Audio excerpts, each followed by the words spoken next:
ଚାରିଆଡ଼େ ଝାଡ଼ା ବାନ୍ତି ଆମ ଗାଁ ଯାକ। ହାଏ ଫ୍ରେଣ୍ଡସ୍ ମାନେ, ହାପି ରଜ ସଂକ୍ରାନ୍ତି। ଆପଣମାନେ ତ ଦେଖୁଛନ୍ତି କେତେ ବ୍ୟସ୍ତରେ ପୁରା ଆମେ ରହିଛୁ ଆଜି, ଯେହେତୁ ସଂକ୍ରାନ୍ତି। ଆଡ଼େ ଜଣେ ଜଣେ ବନ୍ଧୁବାନ୍ଧବ, ଆମର ବନ୍ଧୁବାନ୍ଧବ ବି କେହି ଆସୁନାହାନ୍ତି ଆମର, କାହିଁକିନା ଆମ ଗାଁରେ ଏତେ ଜୋରରେ ଯେଉଁ ଆମର କଲେରାର ଯେଉଁ ଗୋଟେ ରୋଗ ବ୍ୟାପିଛି ଆମ ଗାଁରେ ପ୍ରବଳ ଜୋରରେ, ସେଥିପାଇଁ ଆମ ଗାଁକୁ କେହି ବନ୍ଧୁବାନ୍ଧବ ବି ଡରିକି କେହି ଆସୁନାହାନ୍ତି। ଏତେ ଜୋରେ ଗରମ ହେଉଛି, ସେଥିରେ ଆଜି ପୁରା ରୋଷେଇ ପୁରା ଚାଲିଛି ଆମର 2 ଜଣଙ୍କର, ମାନେ ଏତେବେଳେ ସାରି ଆମେ ଫ୍ରି ବି ହେଇନୁ, ତେଣୁକରି ଆପଣମାନଙ୍କ ସାଙ୍ଗରେ ମୁଁ କିଛି ବି ସେୟାର କରିପାରୁନି।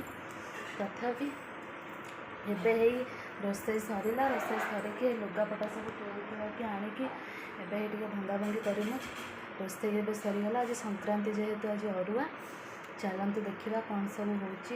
ଚାଲନ୍ତୁ ଫ୍ରେଣ୍ଡସ୍ ମାନେ, ଆଜି ସଂକ୍ରାନ୍ତି ଯେହେତୁ ଏଇଟା ତ ଆମର ସକାଳେ ହେଇଥିଲା, ଘୁଗୁନିଟା ଅଛି, ଆଉ କଦଳୀ ଭଜା, ଆଉ କ'ଣ ଦହି ବାଇଗଣ ଆଉ ଆଳୁ ଭର୍ତ୍ତା, ଡାଲମା, ଏବେ ଏତିକ ହେଇଛି।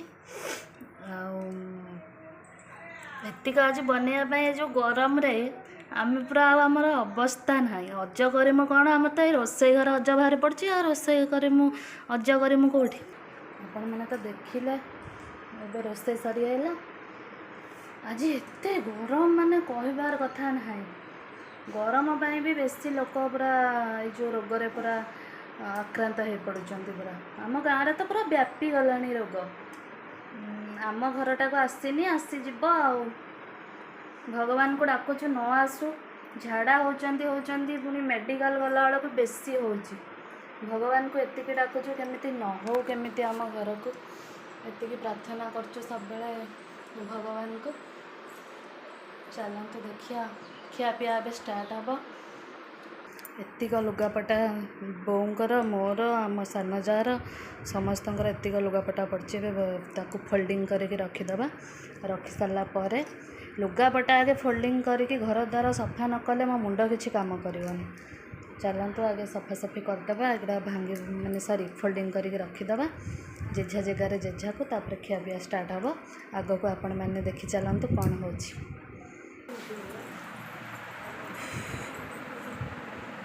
ଘର ଗୁଡ଼ା ବାଗେଇ ନ ଦେଲା ବେଳକୁ ଘର ପୁରା ପଶି ହେଉନି, ଏତେ ଅବାଗିଆ ଲାଗୁଛି। ଘରେ ଟିକେ ବେଡ଼୍ ଉପରେ ଯଦି ନୂଆ ବେଡ଼ସିଟ୍ ପକାଇଦେଲୁ, ଘରଟାର ଆହୁରି ପୁରା ଚମକିବ। ମୋ ରୁମ୍ଟା ତ ପୁରା ଅବସ୍ଥା ନାହିଁ, ମୋ ରୁମ୍ରେ ତ ପୁରା ଅବସ୍ଥା ନାହିଁ। ଦେଖୁଛନ୍ତି ଆପଣମାନେ, ପୁରା ଭାଙ୍ଗି ରୁଜି ଯାଇଛି ମୋ ରୁମ୍ ପୁରା। ଆମର କିଛି ବାଗାବୁଗି ହେଇନି ଆମର ରୁମ୍ଟା। ଉପର ଘର ହେଇସାରିଲା ପରେ ଏଇଟା ବାଗା ହେବ। ଏବେ ଉପର ଘର କାମ ଚାଲିଛି। ଉପର ଘର କାମ ସରିଲା ପରେ ଏଇ ରୁମ୍ ବାଗା ହେବ। ଆଉ ମୋ ରୁମ୍ର ଅବସ୍ଥା ନାହିଁ। ତଥାପି ମୋ ରୁମ୍କୁ ମୁଁ ଯେତିକି ମାନେ କ'ଣ କହିଲେ, ମୋ ରୁମ୍ରେ ମୁଁ ବହୁତ ଖୁସି ଅଛି। ଛୋଟ ଘରେ ବି ମୁଁ ବହୁତ ଖୁସିରେ ଅଛି।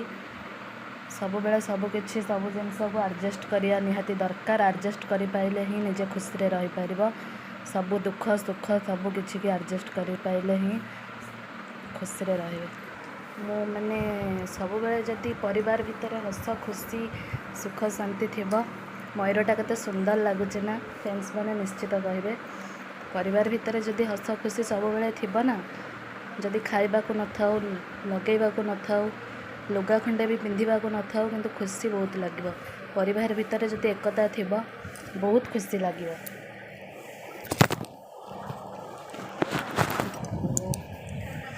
ପଡ଼ିଯାଇଥାନ୍ତା ମୋବାଇଲଟା ଏବେ। ମୁଁ ସବୁବେଳେ ଚାହେଁ ପରିବାର ଭିତରେ ଏକତା ରହୁ, ହସ ଖୁସି ରହୁ, ସମସ୍ତେ ମିଳିମିଶିକି ରୁହନ୍ତୁ।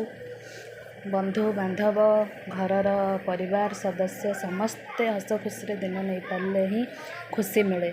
କିଛି କି ଏମିତି ଭଲ ଲଗେଇଦେଲେ କି ଭଲ ଶାଢ଼ୀ, ଭଲ ଗହଣା, ଭଲ ଜିନିଷ ଖାଇଦେଲେ ପିନ୍ଧିଦେଲେ ଖୁସି ମିଳେନି। ମେନ୍ ହେଉଛି ସୁଖ ଶାନ୍ତିରେ ଦିନଟା କଟିଲେ ପରିବାର ଭିତରେ ବହୁତ ଖୁସି ମିଳେ। ଆପଣମାନେ ମୋ ବୁଝିବାରେ ତ ଏଇଆ, ଆପଣମାନଙ୍କୁ କ'ଣ ଲାଗେ ମୁଁ ଜାଣିନି, କିନ୍ତୁ ମୋ ବୁଝିବାରେ ହେଉଛି ଏଇଆ। ମୋତେ ସବୁବେଳେ ପରିବାର ଭିତରେ ହସ ଖୁସିରେ ରହିବାକୁ ଭଲ ଲାଗେ। ତଥାପି ଭଗବାନ ମୋତେ ବହୁତ ଦୁଃଖ ଦେଇଛନ୍ତି। ଦୁଃଖ ଭିତରେ ବି ମୁଁ ଟିକେ ସୁଖ ଖୋଜିବାକୁ ବହୁତ ଚେଷ୍ଟା କରୁଛି, ଆଗକୁ ବି ବହୁତ ଚେଷ୍ଟାରେ ରହିବି। ତେଣିକି ଭଗବାନଙ୍କ ଉପରେ ନିର୍ଭର କରେ, ଭଗବାନ ମୋ ଭାଗ୍ୟରେ କ'ଣ ଲେଖିଛନ୍ତି ମୁଁ ନିଜେ ବି ଜାଣିନି।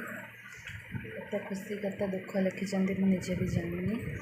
ତଥାପି ଆଜି ପର୍ଯ୍ୟନ୍ତ ତ ବହୁତ ସଂଘର୍ଷ କରିକି ଆସିଲେଣି, ଦେଖାଯାଉ ଆଗକୁ କ'ଣ ହେଉଛି।